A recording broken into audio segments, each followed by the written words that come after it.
This is a story about a promise, about what it costs to keep one, and about the kind of courage that doesn't look like courage at all until you understand what it took. The girl was maybe 9 years old. She came out of the rain like something the storm had made soaked through, hair plastered to her face, sneakers that had been white once and were now the color of Wyoming mud. She ran across the gravel lot of the Elkhorn diner without slowing, without looking at the trucks or the puddles or the 2 men who stepped aside when they saw her coming. And she pushed through the door so hard the bell above it rang twice. Then she stopped. She was breathing in gasps, the kind that come from running further than your legs want to carry you. Her eyes went around the diner the way a child's eyes go when they are looking for something specific and everything else in the room is just noise. They found Gus. He was sitting at the counter, 3rd stool from the left, both hands wrapped around a mug of coffee he hadn't touched yet. 55 years old, broad through the shoulders, wearing a flannel shirt with the sleeves rolled to the elbows, because he'd been working since before 6 and hadn't thought to change. No cut, no chars, just a man drinking coffee in a diner that smelled like bacon grease and pine and the particular cold that gets into mountain towns in October and doesn't leave until May. He looked up when the bell rang the 2nd time. He saw the girl. She saw him, and then she did something that nobody in the Elkhorn diner that morning was prepared for. She walked to him, slowly, like the last of her running had used up everything she had, and when she reached the stool next to him, her knees buckled, not from weakness, not from drama, but from the specific exhaustion of a child who has been holding herself together for too long and has finally found the one person she believes. She went down to the floor, both knees on the cracked linoleum. Hands folded, looking up at Gus Mercer, with eyes that were 9 years old and had already seen too much. "Please," she said, "please save my mom." The diner went quiet, not the polite quiet of people pretending not to listen, the real quiet, the kind that falls when something happens that everyone in the room recognizes without being able to name it as a moment. "That matters." Gus set down his coffee. He looked at the girl for a long time, then he said, "Tell me everything." His name was Augustus Dale Mercer, but nobody had called him that since his mother did when he was in trouble, and she'd been gone for 16 years. Everyone called him Gus. The chapter called him Wrench, because there wasn't an engine built by human hands that he couldn't diagnose by sound alone, and because in 30 years of riding he'd never once been stranded by a mechanical failure he couldn't fix on the side of the road with whatever was in his saddlebag. He was 55 years old.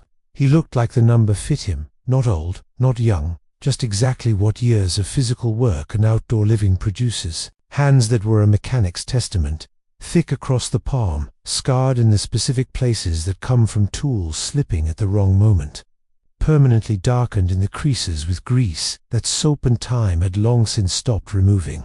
He wore his gray-streaked hair short, because long hair and engine fans had introduced themselves to each other once when he was 32, and the lesson had been permanent. He ran a motorcycle repair shop out of a converted barn on the edge of town. Had run it for 11 years, since he came through Cedar Hollow, on what was supposed to be a 3-day stop on a longer ride, and found himself still there a decade later. The sign above the door said Mercer's in hand-painted letters that he'd refreshed twice. He didn't say hours of operation because the hours of operation were whenever someone needed him, which was most days and some nights.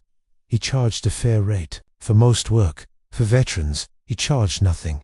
He'd never explained why. The veterans who found their way to his shop, some of them young, some of them not young at all of them carrying the particular weight that military service deposits in a person and never fully withdraws. They asked sometimes, especially the first time, when they'd come in expecting a bill and left without one. They'd stand in the doorway with their wallets out and look at him, and he'd say, "Go on, shop's closed for the day." And they'd go, because something in his voice made it clear that the conversation was finished. He'd been a Hell's Angel for 22 years. He rode crew mostly. He didn't want a leadership role because leadership meant meetings, and he'd rather be under a bike than in a chair. He was the kind of member that chapters quietly depend on, the one who shows up when it matters and doesn't make noise about it afterward, the one who can fix anything mechanical and quite a few things that aren't. He'd been in Cedar Hollow for 11 years because of a promise. He'd never told anyone what the promise was. The girl's name was Lily Darrow. Her mother's name was Sandra, and The moment Lily Mercer finished telling Gus everything she knew, which was more than a 9-year-old should know, and less than the whole story, he finished his coffee, set $2 on the counter, and stood up. He picked up his phone. He made one call. Cedar Hollow, Wyoming sat in a mountain valley like something God put there and then forgot about. The mountains on 3 sides were the kind that don't care whether you find them beautiful or not. They were simply there, granite and pine, and the kind of altitude that makes your lungs work harder in October when the temperature drops 20 degrees between noon and sundown. The 4th side was the road, a single 2-lane highway that came down from the pass in the north and ended, functionally, at the south end of town where the pavement turned to gravel and the gravel turned to Forest Service trail that no civilian vehicle could manage after the first real snow. One road in, one road out. In summer, that felt like intimacy. In winter, it felt like a trap. October, in Cedar Hollow, was the hinge between those two feelings. The aspens had gone gold, and the higher peaks had gone white, and the in-between spaces had gone the particular brown of things preparing to sleep for a long time. The river that ran through the center of town was running fast and cold and gray, swollen from the early snowmelt higher up, and it filled the air with a sound that was underneath everything else, constant, cold, indifferent. The rain had started 2 days ago. Not dramatic rain, not the kind that announces itself with thunder and lightning and gives you the courtesy of a warning. The Cedar Hollow kind, the kind that begins as mist and becomes drizzle and becomes rain so gradually that you can't identify the moment it actually started. Only the moment you realize you're wet, and have been for some time. Everything was damp. The wood of the storefronts, the gravel of the lots, the canvas awnings that shook occasionally in gusts that came down off the mountain without warning. The air tasted of pine sap and cold water and the wood smoke from the Elkhorn Diner's fireplace, which ran on a converted pellet system that Gus had repaired twice, and the owner, a 70-year-old woman named Pearl Hutchins, had thanked him for each time with pie and the particular dignity of someone who does not ask for help easily and is grateful when help arrives without making a fuss. Pearl was behind the counter. When the girl came in, she'd been watching. She would keep watching for the next 6 hours, and she would never once ask anyone to leave. For the Elkhorn Diner, had 9 booths, and a counter with 7 stools, and a fireplace that Pearl had not yet decided was worth the cost of running, but ran anyway because the alternative was a cold diner. And a cold diner in October in Cedar Hollow felt like giving up. The coffee came in mugs that had been through industrial washers long enough that the logos had worn off, and they were just mugs now, white with the memory of whatever they used. Say, the pie was real pie, made from fruit that Pearl sourced from a farm 40 miles down the valley in the summer and froze with the specific care of someone who understands that. In November, the alternative is no pie at all. There were 4 people in the diner when Lily Darrow came through the door. By the end of the day, there would be 30-1. The story Lily told Gus came out in pieces. The way children tell stories, not in linear order, but in the order of importance, starting with what scared her most and working outward to the context that explained it. So Gus learned about Marcus before he learned about Cole. He learned about the debt before he learned about the job. He learned about the phone call her mother had received at 2 a.m. 3 nights ago before he learned that the person making the threats was connected to the man who owned half the businesses in Cedar Hollow and all the fear. But eventually, over the course of 20 minutes and a hot chocolate that Pearl brought without being asked, the shape of it became clear. Cole Darrow was 19 years old. He'd grown up in Cedar Hollow the way people grow up in small mountain towns, knowing everyone, seen by everyone, formed by the specific combination of wilderness freedom and social limitation that produces either someone who leaves early or someone who stays and grows roots. Cole had the roots. He'd planned to work at the mill, save money, maybe take classes at the community college in the spring. He was the kind of young man whose ambitions weren't grand but were solid, the kind that are more sustainable than grand, if they're allowed to develop. His mother, Sandra, worked at the hardware store on Main Street. She'd worked there for 9 years since Cole's father left for Billings with someone he'd met online and sent checks for 3 months before the checks stopped. She was 38 years old, and she had not complained about any of this in any forum that her children could hear, which is its own kind of courage, the kind that doesn't get recognized because it doesn't make noise. Cole had taken a job last spring with a man named Marcus Vale. He'd taken it because the pay was good, and because Marcus Vale had approached him with the particular charm that men like Marcus Vale develop specifically for the purpose of approaching young men who need money and haven't yet learned to recognize what charm in that register means. The job was delivery. Packages. Late at night. Sometimes. To addresses that Cole, after the first month, had understood were not what they appeared to be. By then he was not trapped, exactly, but in the specific position of someone who knows too much to simply walk away, without consequence, and not enough to know what the consequence would actually look like. He'd had told his mother, Sandra Darrow, had looked at her 19-year-old son telling her he was scared, and she had made the decision that parents make when their children are in danger, and the available options are all bad. She'd gone to Marcus Vale herself. She'd told him Cole was done. She'd told him she knew what the deliveries were, and she'd go to the county sheriff if anything happened to her son. Marcus Vale had listened to all of this with the patience of a man who has heard versions of it before. Then he'd told her what the deliveries had contained. Then he'd told her that if she went to the sheriff, he'd make sure Cole was the one holding the evidence. Cole had found out what his mother had done. Cole had gone too. Marcus Vale the next morning, and Cole had said, "Leave her alone. Whatever she said to you, it was me. I'll take whatever you're giving her, but you leave her alone." Marcus Vale had accepted this arrangement with the efficiency of a man who finds it useful to have a 19-year-old holding a liability he can deploy whenever necessary. Cole had been in a situation of his own making ever since, or rather, a situation of his love for his mother's making, which is a different thing entirely, though it produces the same fear. That was 3 weeks ago. 3 nights ago.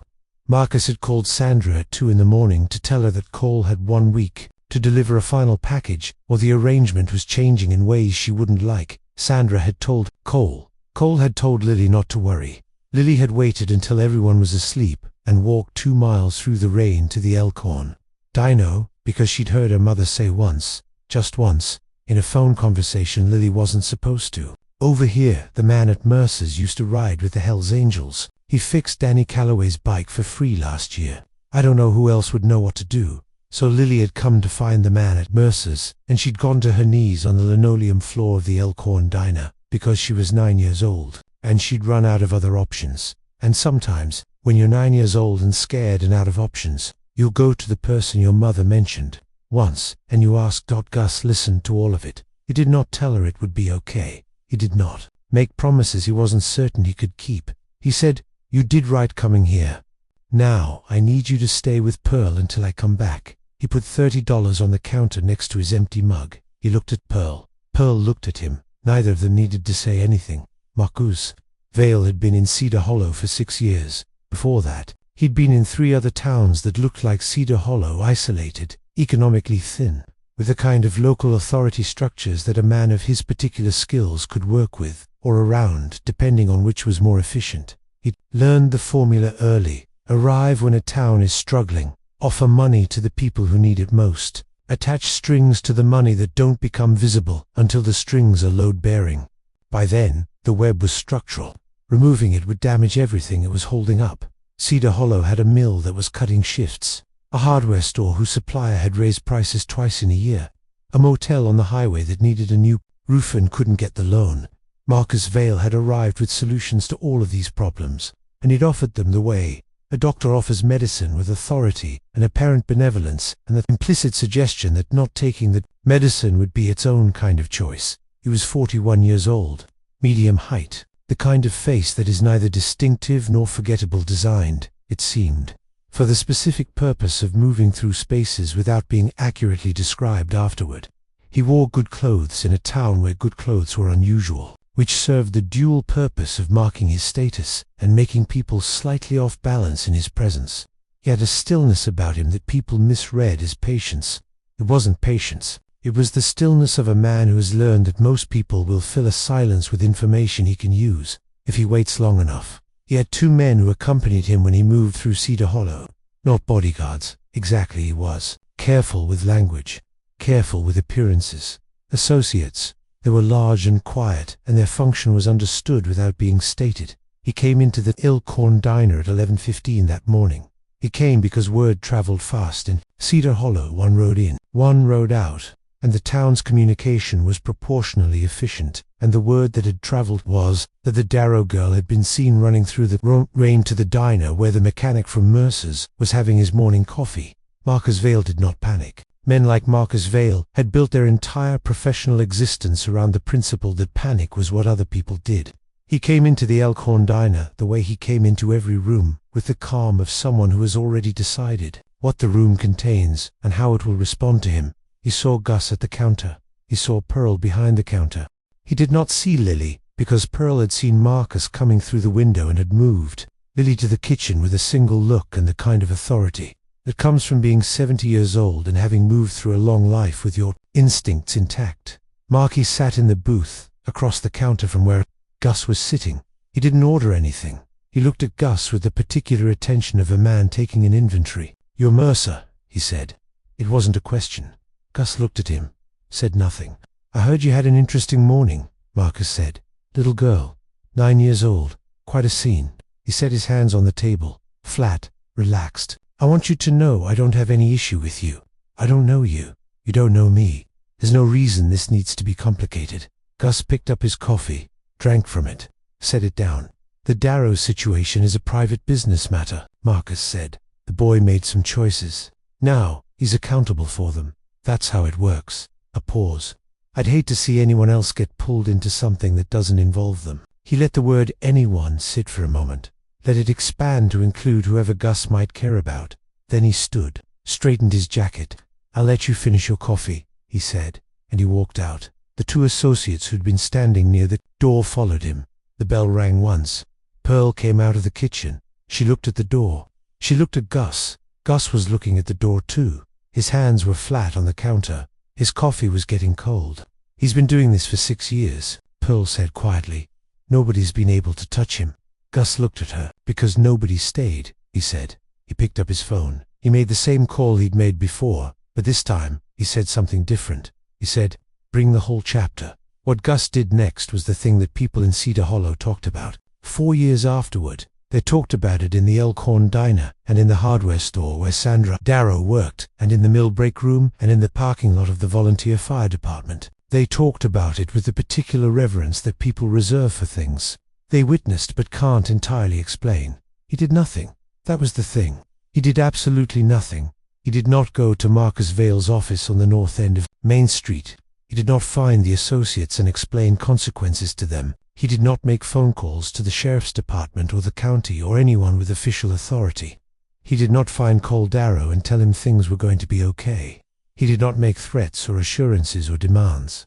He ordered another cup of coffee. He sat on the third stool from the left, and he waited. Pearl refilled his mug at 12:30.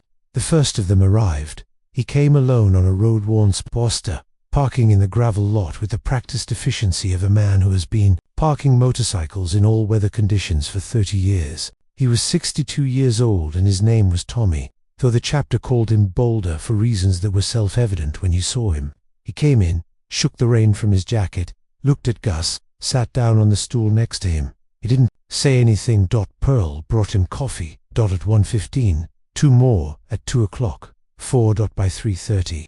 The counter was full. By 4 o'clock the booths were filling. They came from Casper and Cheyenne, and from as far as Salt Lake City, men who'd gotten a phone call that morning that said, "Cedar Hollow, Elkhorn Diner. Bring yourself and tell no one else where you're going." They came because Gus Mercer had made 1 call per need in 22 years, and this was the first time he'd called twice in 1 day. And that meant something that every man in the chapter understood without explanation. It came in 1s and 2s, parking their bikes in the gravel lot until the lot was full and they were parking on the highway's shoulder, a line of motorcycles stretching along the road in the rain. They ordered coffee. They ordered pie. Pearl ran out of the apple and moved to blueberry and then to cherry. She called her daughter-in-law to tell her she wouldn't be at dinner, and her daughter-in-law said, "What's happening?" and Pearl said something good, "I think," and hung up. The men sat. They did not wear their cuts. Gus had been specific about that in the call. No cuts, no patches, just men in a diner in a mountain town on a rainy October Wednesday. Men who could have been from anywhere. Men who looked, to anyone watching from outside, like nothing more threatening than a gathering. Marcus Vale watched from the window of his office across the street. He'd been watching since the 4th arrival. He was still watching at 5 o'clock when the 15th arrived. His phone had been ringing with calls. He wasn't answering, because the calls were from people asking him what was happening and he didn't have an answer that felt safe to give. Gus sat on the third stool from the left. He drank coffee. He waited.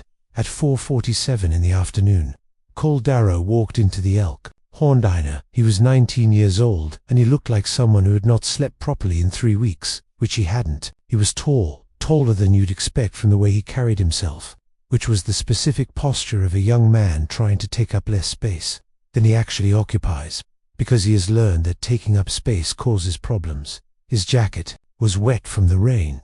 His boots were the same boots he'd worn to his first day of high school. He stooled twice. He stood in the doorway and looked at the room full of men he didn't know, and his face did something complicated. Gus turned on his stool. They looked at each other. Cole said, "You're Mercer." Gus. Cole looked at the room again.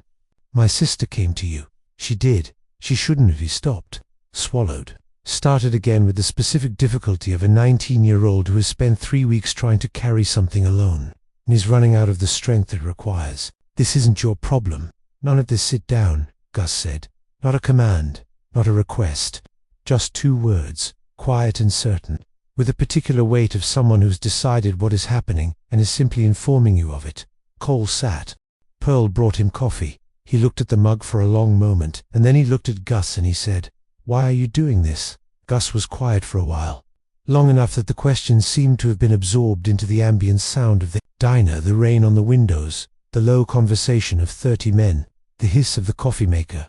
Then he said, "I had a son." The room didn't go quiet, because the room was already quiet in the way of people listening without appearing to listen. "His name was Danny," Gus said. "He grew up in a town like this one. He did what boys do in towns like this, found the wrong work when the right work dried. Hop got in with people who were bad at being good and good at being bad. He was 22. Gus looked at his coffee.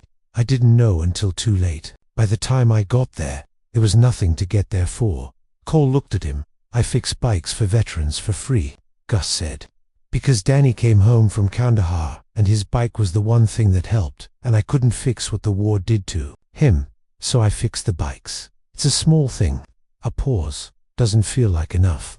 "Nothing does, but it's what I can do." He picked up his coffee. "You took the blame for something you didn't do," he said, "to protect your mother. You were trying to be the person your father stopped being. I understand that." He set the mug down. "I also know that, the way Marcus Vale works, this doesn't end when you do what he wants. It ends when he's gone or when you're gone. And I'm not willing to let it be the second thing."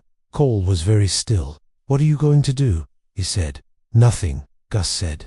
"I'm going to sit here." Bess. Cole looked around the room. "That's it.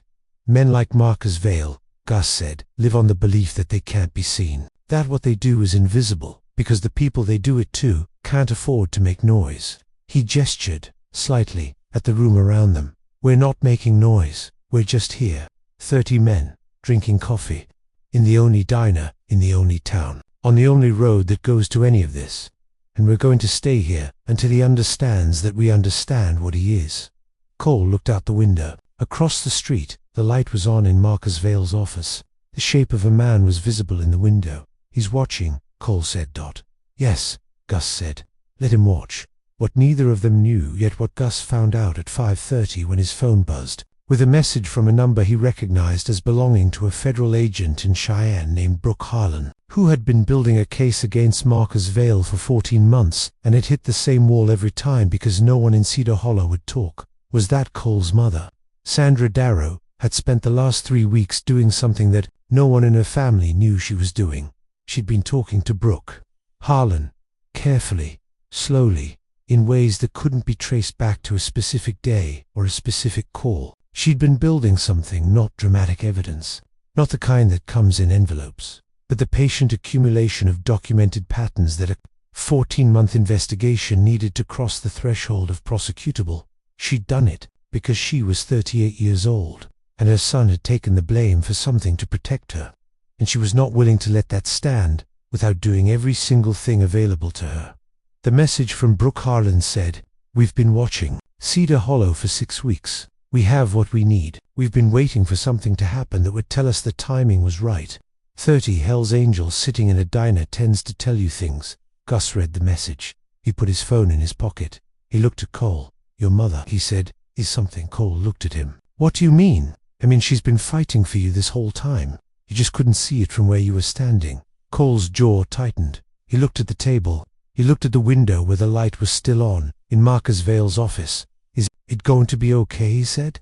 Not the way adults ask it, with the skepticism of people who have been told it too many times when it wasn't true. The way 19-year-olds ask it when they've been carrying something alone for too long, and have finally found a room where they don't have to carry it alone anymore. Gus didn't answer right away. "I don't make promises I can't keep," he said. "But I can tell you that you're not alone in this. And I can tell you that 30 men came a very long way on a very bad road in the rain because one of us made one phone call. That's not nothing." Cole looked at the room. 30 men. Coffee mugs. Rain on the windows. A fire in the corner that Pearl had turned up at some point because the temperature had dropped and the room had filled, and the temperature of a room full of people is different from the temperature of an empty one. "No," Cole said quietly. "That's not nothing."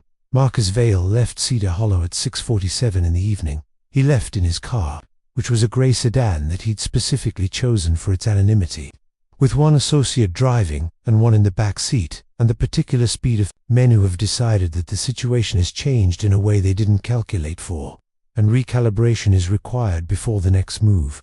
He'd been watching the diner for 6 hours. He'd watched the number go from 4 to 8 to 15 to 20, 2:30. He'd watched the parking lot fill and the bikes line up along the highway shoulder in the rain. He'd watched the light in the Elkhorn diner glow warm and steady against the grey October afternoon.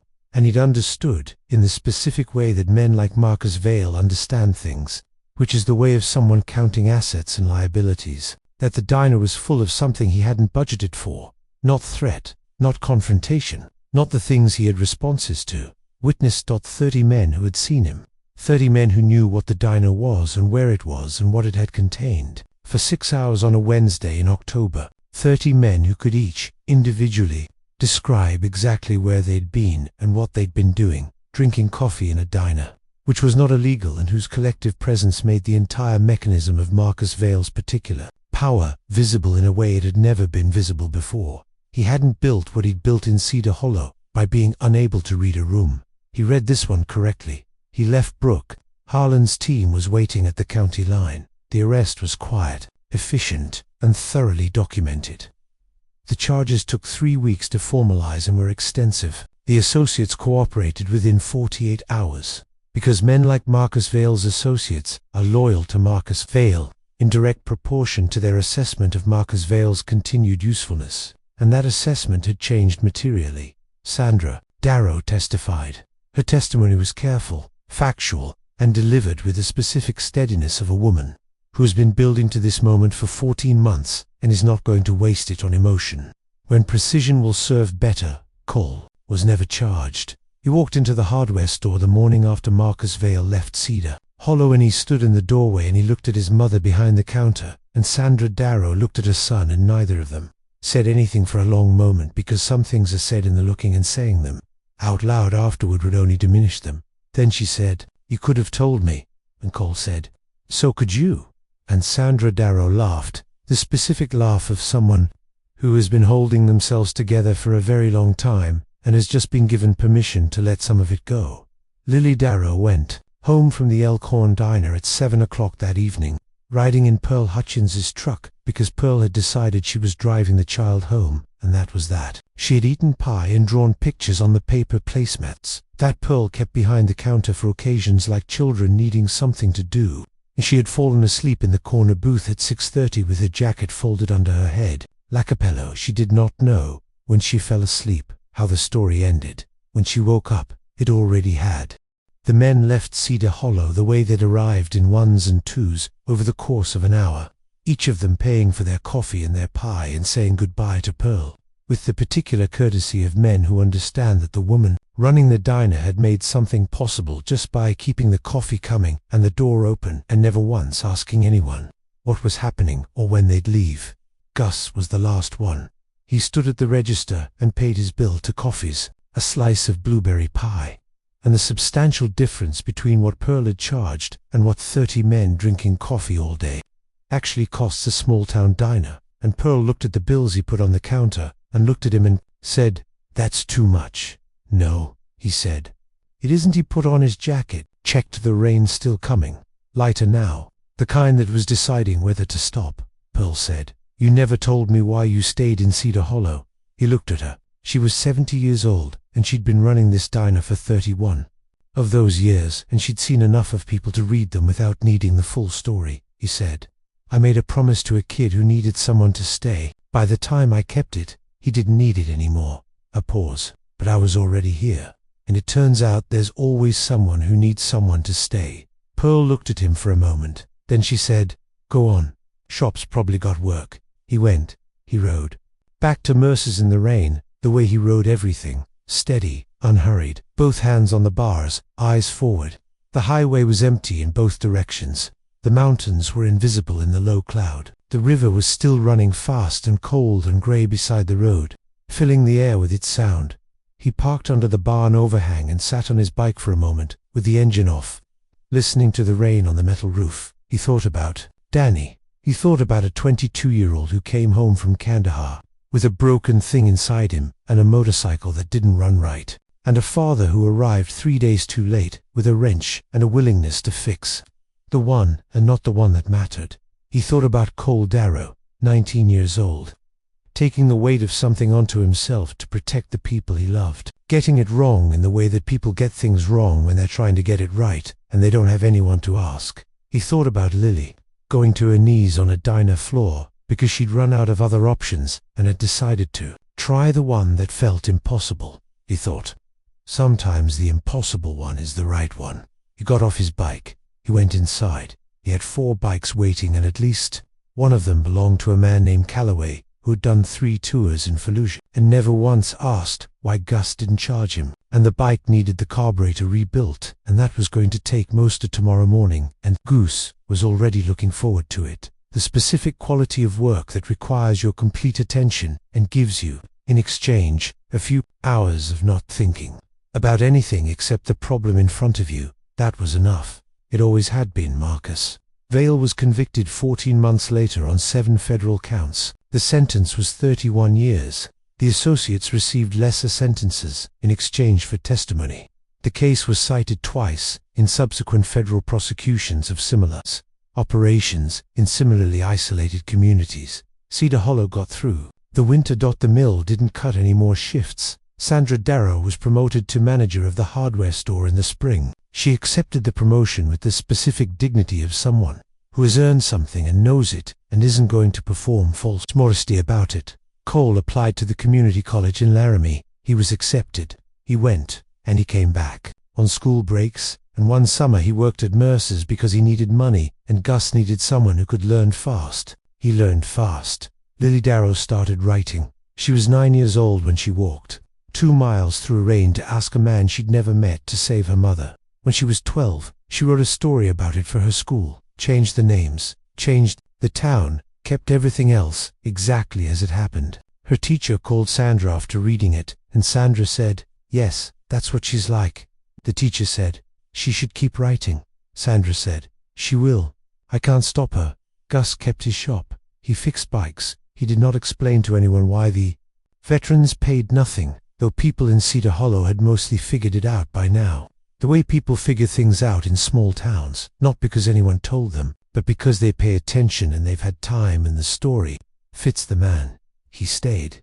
The rain always has a reason for falling, even when you can't see what it's watering. I've ridden in enough of it to know that. You can fight it, lean into it, curse it, let it convince you to stop and wait it out. Or you can ride through it and trust that there's something on the other side worth getting wet for. Gus Mercer sat in a diner for 6 hours. He ordered coffee. He said almost nothing. He was there, and he stayed there, and that was the whole of what he did. And it was everything. The world makes a lot of noise about the dramatic kind of courage, the kind that involves confrontation and action and the visible expenditure of strength. It's quieter about the other kind. The kind that looks like a man on a stool drinking coffee. The kind that looks like a woman on the phone at midnight, building something patient and precise that no one will see until it's done. The kind that looks like a 9-year-old girl going to her knees on a linoleum floor, because she has decided that the impossible option is the one she's going to try. That kind of courage doesn't make noise, but it moves things. It moves things. The way water moves things, slowly, steadily, without apology, wearing down whatever's in its way, until the thing that seemed immovable has moved. Gus Mercer stayed in Cedar Hollow because of a promise he couldn't keep in time. He kept staying because Devo Road kept needing people who would take *. I don't know that. I have a better explanation for why any of us do what we do, only that some things are worth staying for, and you don't always know which things until you've stayed.